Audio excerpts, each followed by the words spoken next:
sei que deve ter perguntas da plateia, eu sei que tem perguntas da mesa para a própria mesa, com certeza.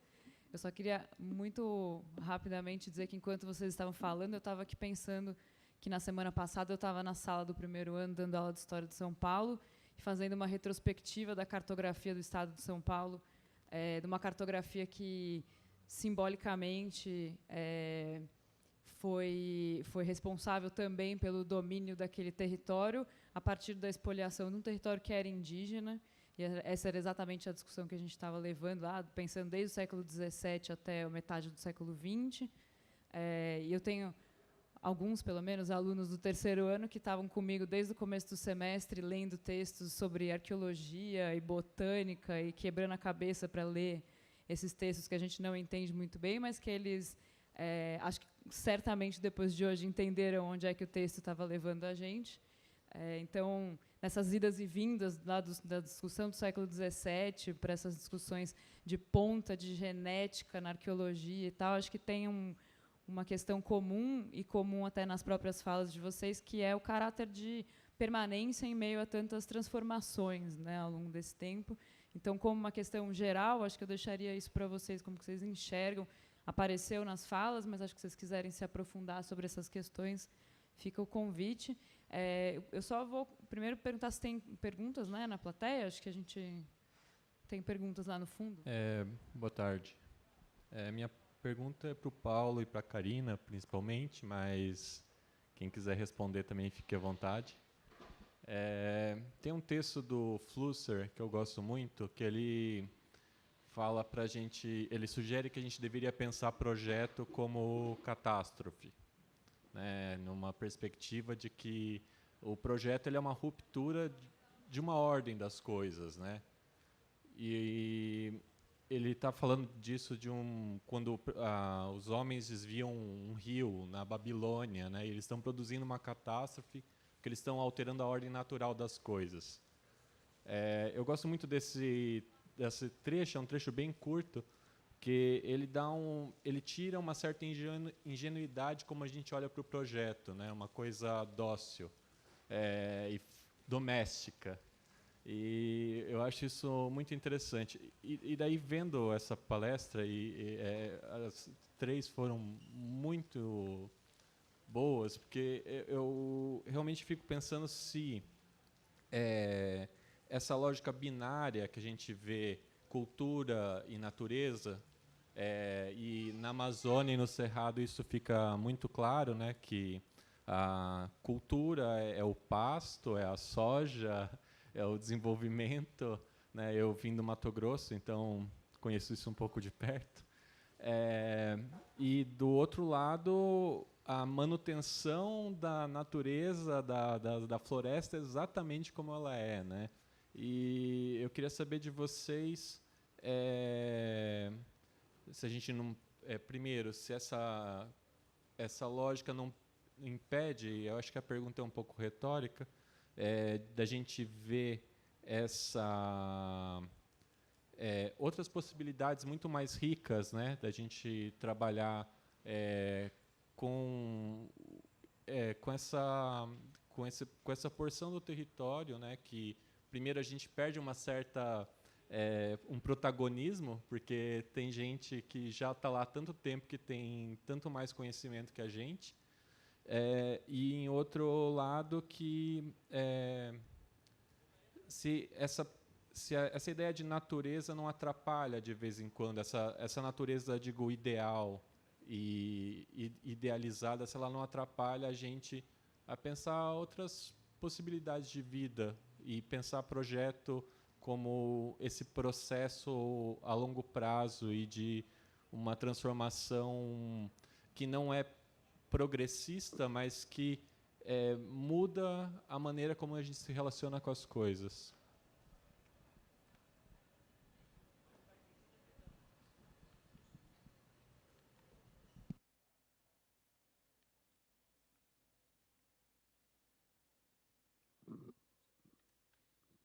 Alô? Tá funcionando, né? Eu fiquei pensando como é legal essa provocação, né? Porque você estava falando do projeto como catástrofe, como arquiteta, assim, formada nesse campo disciplinar que pretende ser transformador e otimista, eu gosto de pensar no projeto como liberdade. Mas essa provocação me remeteu, na verdade, à ideia que eu acho que é muito importante, de já muitos ambientalistas, né? Acho que assim, muitos intelectuais do território trataram, né? A ideia de que não tem urbanização, antropização sustentável. E aí deixo aqui um registro crítico ao conceito de sustentabilidade, como ele tem sido utilizado, né, cada vez mais por empresas e agências internacionais. O que tem é uma possibilidade de urbanização menos ou mais predatória. É disso que estamos tratando, né? E eu acho que a busca é essa, né? A utopia é essa, é tentar alcançar horizontes menos predatórios. Eu acho que é disso que a gente está falando. Só acho que talvez queria ponderar com você quando você fala, será que é a ideia de natureza ideal que está atrapalhando? Na verdade, está certo. Tem um mito da natureza intocada, né, e tal, já também muito abordado na academia, né, essa discussão. Mas o que atrapalha mesmo é o capital, né? É a força, né, da valorização, da revalorização e da atualização da valorização, né? Esse discurso ele vai sendo legitimado de um outro jeito, mas quando a gente está falando daqueles projetos dos reassentamentos, ali não tem busca nenhuma de sustentabilidade, nem de harmonia com aquele bioma, com aquele ambiente, com aquele urbano. Não tem harmonia nenhuma. Ali é a força do dinheiro e da grana que ergue e destrói coisas belas, né?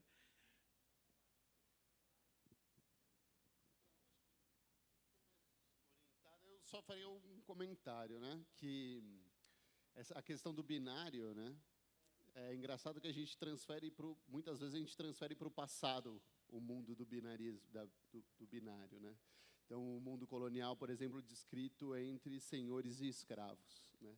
E o mundo colonial não era isso, ele era muito mais complexo e portanto, ele também nos dá chave para entender esse binario, essa lógica do binário, que, na verdade, é muito mais recente do que a gente imagina, né? Bom, obrigado pela questão. É uma questão complexa, extensa, que a gente pode discutir bastante, mas eu acho que essa dimensão do projeto como catástrofe é uma coisa que, de alguma maneira, eu tenho interesse, não sei se é pelo mesmo viés, porque se a gente for pensar como a história do urbanismo, como isso foi desenvolvido, talvez a gente vá achar a destruição como seu ato primordial e fundante, em certo sentido. Pensa, por exemplo, na Paris de Haussmann, né, que todos vocês vão estudar em relação ao que aconteceu como transformação urbana em seu sentido moderno. Talvez o ato fundante desse projeto seja justamente a destruição de uma cidade. Então, há uma dimensão, digamos, intrínseca, fundante ou constituinte do próprio ato de projetar que está envolvido com essa dimensão, digamos, destrutiva, em certo sentido. Isso, dentro da modernidade, ele foi operacionalizado de uma maneira, digamos assim, operacional, ou construído como uma espécie de ato renovador, digamos assim, da disciplina, né? No meu projeto, na minha investigação, tem uma coisa muito importante, que é a ideia de como a ideia de tábula rasa ela vai ser conectada com uma ideia colonial de terra nullius, né? Isso está muito relacionado. Então, eu acho que é uma dimensão importante, e essa dimensão, a gente vê ela sendo reatualizada de maneira constante, principalmente, assim, acho que Belo Monte é um caso exemplar, porque, se você for olhar do ponto de vista de Belo Monte, como a Antônia Mello vai dizer, ela fala assim, o governo é um destruidor, ele é um matador de memória, né? Ele destrói tudo até a nossa memória. Então, do ponto de vista de lá, é claramente não um projeto de construção, é um projeto de destruição de toda uma paisagem. E aí que a gente se posiciona eticamente. Então, acho que é importante essa dimensão que você ressaltou. Quanto à relação natureza-cultura, se essa coisa da natureza, se esse conceito da natureza seria algo que a gente tem que se livrar, eu também concordo com você. Eu acho que o conceito de natureza que a gente tem, ele também está atrelado a uma espécie de perspectiva colonial do território, né? E que foi, de alguma medida, utilizada para vários processos de dominação, né? Principalmente aqui no contexto de uma América indígena, né? Então, a ideia de que aquela natureza era, por exemplo, muitas conotações em relação a uma figura feminina, mulher que devia ser apropriada, tomada, etc. e tal. E eu acho que existe uma espécie, um debate muito interessante em relação a esse conceito de natureza, que vem principalmente, digamos, do Equador, né, onde eles implementaram a ideia de que a natureza é um sujeito de direito. Isso significa que você vai, de alguma maneira, equalizar ou entender a natureza como uma espécie de sujeito que intervém no mundo, ou seja, que tem uma persona ali, de alguma maneira, e que você teria que entender aquilo, né, a nossa relação com as outras entidades, como mais horizontal, né, de uma maneira mais horizontal. E se você for conversar com os protagonistas disso, eles vão falar justamente, bom, quando a gente foi falar da natureza como direito, a pergunta era o que é a natureza? Porque para o capitalismo é uma coisa, para a sustentabilidade é outra coisa, para os povos indígenas é outra coisa. Então, a gente não concorda com esse conceito totalizante, talvez até totalitário de natureza, que ele está aberto à disputa. E eu acho que essa disputa pelo que a natureza é, talvez seja uma das fronteiras mais importantes da batalha política contemporânea. Então, talvez você precisa descolonizar essa ideia de natureza.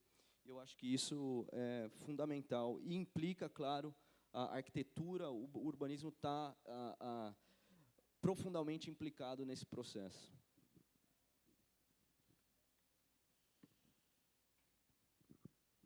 Tem mais dúvidas, gente?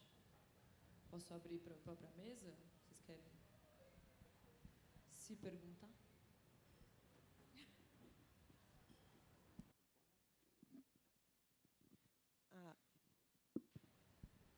Alô?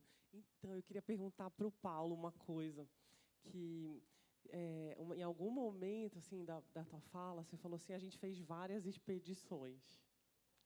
E eu fiquei pensando, como Amazônia, assim, que a palavra expedição me incomoda.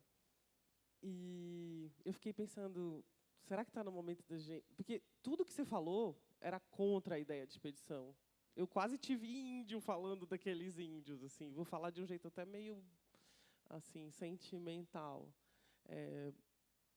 Quando você foi apresentando o vídeo daqueles colegas que você fez naquele momento, estava nitidamente claro que você estava ali não como alguém que estava fazendo uma expedição, você estava ali afetado e completamente inserido naquela lógica, né? Queria te ouvir como foi assim sobre isso. Eu acho que eu usei a expressão também, nós descobrimos a aldeia, né? Aí eu me corrigi, né? Eu falei, não, ninguém descobriu que isso é uma... Então, assim, de alguma maneira, o vocabulário colonial ele é tão impregnado, principalmente nessa ideia de que nós vamos conhecer o desconhecido, ou explorar o território, né? Ou ir ocupar o território, né? Ele está tão impregnado na nossa formação, na nossa educação, na maneira como a gente vê o mundo, que, digamos, esses atos falhos, de alguma maneira, acontecem, né? Porque é, de fato, digamos, um processo descolonizante fazer esse tipo de trabalho, né?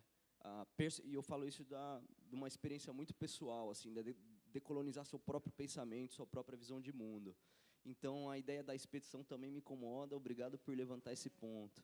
E aí fiquei pensando que isso não é uma crítica. Eu estava falando de coração para te dizer que era um elogio, assim, em relação ao trabalho que vocês estão fazendo. Porque na hora que você foi mostrando as imagens, não tinha ali uma noção de alteridade, assim, sou eu e o índio, eu sou o branco, ele é o outro, né? Eu fico pensando na minha formação na universidade, assim, no trabalho que eu faço na FAO, eu estou sempre discutindo favela, né, no laboratório. Chega uma hora que começa a incomodar essa visão binária, né, da favela e do asfalto. Eu morador da cidade informal, e o favelado morador da cidade informal, né? E eu branco, ele índio, assim. E eu estava falando, fiz essa observação em relação à fala do Paulo, porque eu acho que mesmo eu sendo uma amazônida, faz muita diferença ser branco e ter cara de índio na Amazônia, né? Do mesmo jeito que faz muita diferença chegar em São Paulo e não ter cara de índio. Faz muita diferença chegar em São Paulo e o meu sotaque ser confundido com o de carioca e não de baiano, né?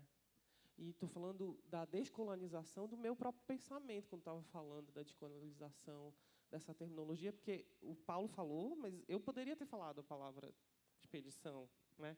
Eu fico elogiando todos os fotógrafos, por exemplo, o Humboldt, que fez umas expedições bacanas na Amazônia, o Gotterro, que fez umas expedições maravilhosas na Amazônia, que são quem fez a expedição na Amazônia deixou o registro de uma história que, se não fossem eles, também teria sido apagada, né? Só para a gente, assim, problematizar um pouco essa visão binária da vida, que é muito triste, né?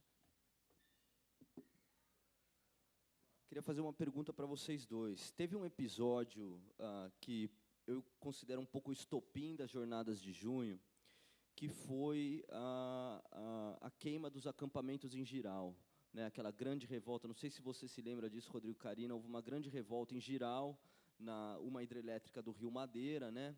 Você mostrou aí as hidrelétricas do Rio Madeira. Eram trabalhadores migrantes que estavam nesses locais e eles viviam numa espécie de situação de confinamento, né? E de repente a gente se alertou para aquilo porque eles queimaram todos os barracos, não, mas queimaram aqueles containers, né? E queimaram os ônibus. E de alguma maneira eu entendo que aquilo tem alguma relação com toda aquela com o que foi desencadeado, né? E eu acho que isso tem a ver com as grandes obras, né? Com a ideia do trabalho escravo nessas grandes obras, ou de uma situação de confinamento, né? De uma situação de opressão que é constituinte do canteiro da obra. Talvez vocês poderiam falar um pouco disso em relação ao trabalho de vocês. Alô, alô. Bom, obrigado. Bom, depois eu faço mais uma fala, mas eu queria começar agradecendo muito a fala dos dois, que eu achei muito interessante e movimenta aí as reflexões e a cabeça. Eu gostei muito. Sobre essa observação, essa questão específica do Paulo, enfim, é curioso quanto a situação está tensa, né? O quanto há uma tensão acumulada, né? E esses casos específicos ou esses eventos específicos, eles acabam destampando uma pressão, né? Uma panela de pressão aí. E em relação ao trabalho forçado, ao trabalho análogo, ao trabalho escravo, o que chama muita atenção, e era um pouco como eu fechava, é a falta de punição criminal pelo direito, né? E muitas vezes com uma desculpa muito esfarrapada, que é assim, o sujeito buscar uma fantasia que ele tem sobre o que era a escravidão. Não estou vendo ninguém aqui tomando chibatada ou amarrado, tal, né? E aí isso é uma postura falsa, mentirosa, porque o atual Código Penal e as leis internacionais, elas tipificam o crime contemporâneo, né?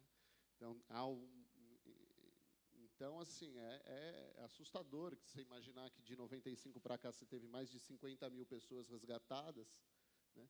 E não sei, talvez uma dezena, talvez nenhuma dezena de ações criminais concluídas, né? Então há um problema aí e aí muita gente trabalhando com esse problema no campo jurídico de esclarecer essa tipificação e garantir a punição, o que não acontece. Então a coisa continua se acumulando, e continua se acumulando com um discurso que a gente sabe que é um discurso, né, falso, etc., e as pessoas estão vivendo sobre o tamanho dessa pressão, o tamanho dessa violência é insustentável. E a rebelião escrava lá, né, naquela também um pouco nessa história da escravidão, ela é cotidiana, né? Eu brinco, né, que eu falo, os historiadores, constroem a ilusão de que o país tem uma história, uma ordem, né, um começo, um meio e um fim, né? Os jornalistas fazem isso para todo dia, né? Nos convencem de que o mundo está funcionando, que está tudo certo. Não está, né? E a guerra está aí, o caos está aí, as lutas sociais, as mobilizações estão aí, né? Não há ponto de chegada, né? Não há ponto de partida. A guerra, ou a luta é contínua, né? Enfim, depois eu vou comentar Eu fiquei pensando que essas revoltas, em geral, trabalhistas, elas são muito pouco noticiadas, né? E nas hidrelétricas na Amazônia, por exemplo, elas são muito pouco noticiadas. Você tem que ler melhor na mídia mais alternativa, não na mídia empresa. E só para fazer uma brincadeira assim com esse jogo da história que se repete, por exemplo, esse tipo de revolta que aconteceu em Giral é a mesma revolta que aconteceu na Amazônia quando o Ford proíbe em Fordlândia de se comer farinha. A primeira greve que acontece em Fordlândia é por causa do problema nutricional. Essas mesmas revoltas vão acontecendo, elas acontecem em Giral, elas acontecem o tempo inteiro na estrada de ferro de Carajás, né? O MST, os índios, os movimentos em geral, os atingidos de barragem já souberam que essa é a grande estratégia, é fechar a estrada, é mexer no bolso para entender que ela precisa acontecer. Mas, de fato, esses dados são muito escamoteados, né, Paulo? A ideia da revolta, a ideia do acidente de trabalho, as pessoas eles diminuíram muito na história da Amazônia, das grandes obras, mas eles ainda acontecem, está cheio de gente morta nos reservatórios, né? E sempre a culpa é do coitado do caboclo que não soube usar direito o equipamento de segurança. Mas isso acontece com muita frequência. E no caso de Belo Monte, a gente estudou dentro do Contracondutas como que era a condição de trabalho. Não é mais o barracão, mas é um container em que você vive lá meio de um jeito ascético, são os containers brancos, assim, com cara de hospital, sempre aquela arquitetura ascética, limpa, de gente que fica praticamente presa dentro do lugar de trabalho, porque o transporte para o centro da cidade, né, o centro de Altamira, por exemplo, era muito longe, são mais de 30 quilômetros, e você depende do ônibus da empresa. A gente estudou esse caso.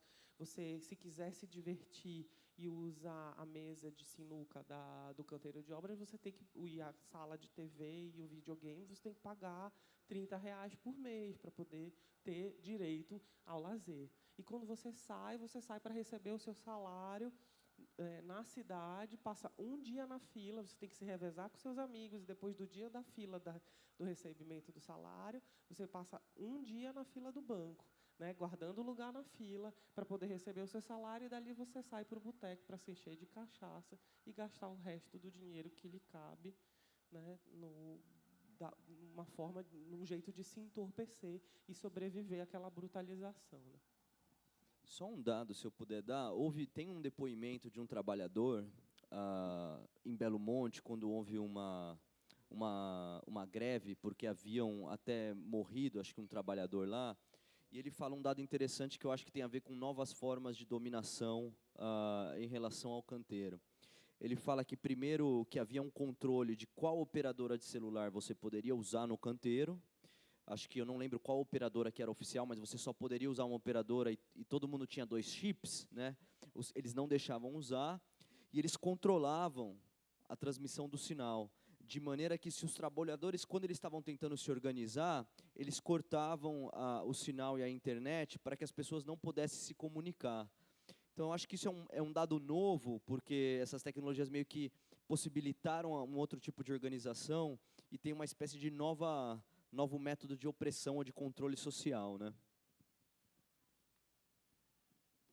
Posso falar uma besteira? No presídio, o sinal de celular não tem problema, né? eu também fazer alguns comentários aí a partir dessa conversa, que também me chamou muito a atenção também a coisa das palavras, né? Eu queria retomar aqui 3 palavras aqui que apareceram nas conversas, né? Primeiro, o termo pacificação, né, é um termo colonial, assim, do século XVI, né? Um termo usado para esses descimentos indígenas, né? Então, eram os descimentos forçados ou aliciados, etc., que tinham ou para criar contingente de trabalho ou para liberar terra também, etc. Na América Espanhola, ele tem um significado muito forte, porque ele está todo permeado desse desenraizamento e dessa violência cultural, etc. Curiosíssimo ainda o quanto que esse termo vai ser usado na pacificação do Morro Carioca, né? Ou seja, é um lugar onde o Estado não está, né? E o Estado chega como força militar, né? Para então integrar aquela gente a uma nova lógica do trabalho, da sociedade, do Estado. Então é assombrosa, são assombrosos os ecos do significado dessas palavras e do uso dessas palavras. Outro que me chama muita atenção, o Paulo usou o termo do apagamento, né? Eu enfatizei a palavra anistia, né? A palavra anistia, ela significa a lei do esquecimento, né? Amnésia, né? Uma palavra grega, né? Então, a lei do esquecimento era uma lei decretada, né, depois de uma guerra civil, alguma coisa, por um governante, para que os lados que estivessem em guerra, em oposição, se esquecessem daquele passado e pudessem reconstituir uma nova sociedade, né? Aqui, nesse caso, nessa história brasileira, né, essa lei do esquecimento é uma imposição, né? A gente tem que esquecer a história, tem que apagar os sinais dessa história, e o documento escrito, que é a base da escrita da história, é a reafirmação dessa história do esquecimento, é a afirmação dessa violência, né, histórica, né? É daí que esses mapas, eles...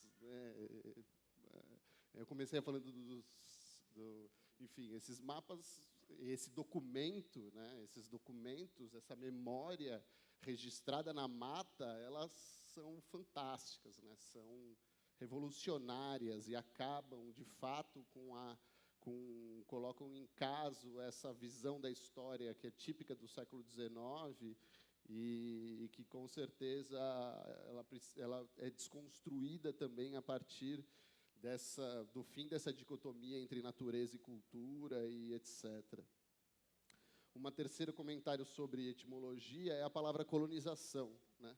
O Alfredo Bose, no livro A Dialética da Colonização, começa um estudo etimológico da palavra colonização. Ele identifica a raiz colo, né, no latina, né, que significa eu ocupo, eu habito, né, eu me estabeleço numa terra, né?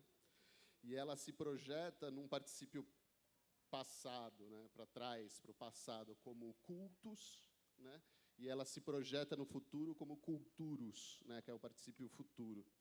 Então, aí o cultus é o lugar do culto aos antepassados, né, a sacralização da terra. Então, a terra ocupada, né, os novos, aquelas pessoas que ocuparam aquela terra, elas homenageiam e cultuam seus mortos e sacralizam a terra, né?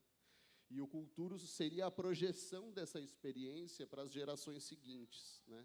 Na projeção cultural dessa experiência, né? Então, essa referência da etimologia da colonização, ela também subverte e revoluciona a ideia, pode subverter e revolucionar a nossa ideia da colonização, né?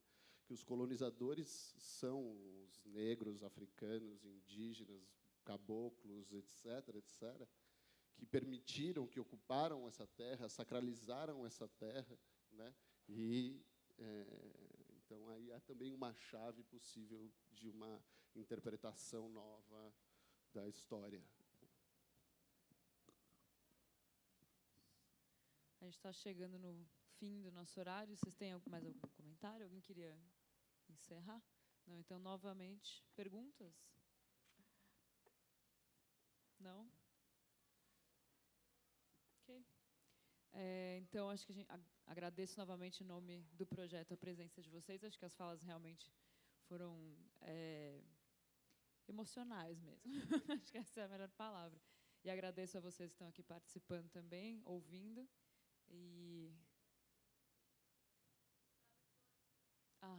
Obrigada pela lembrança. Tradutores que também estão aí, né, de pé e sentados, trabalhando muito. Obrigada, gente. E toda a equipe da escola, né?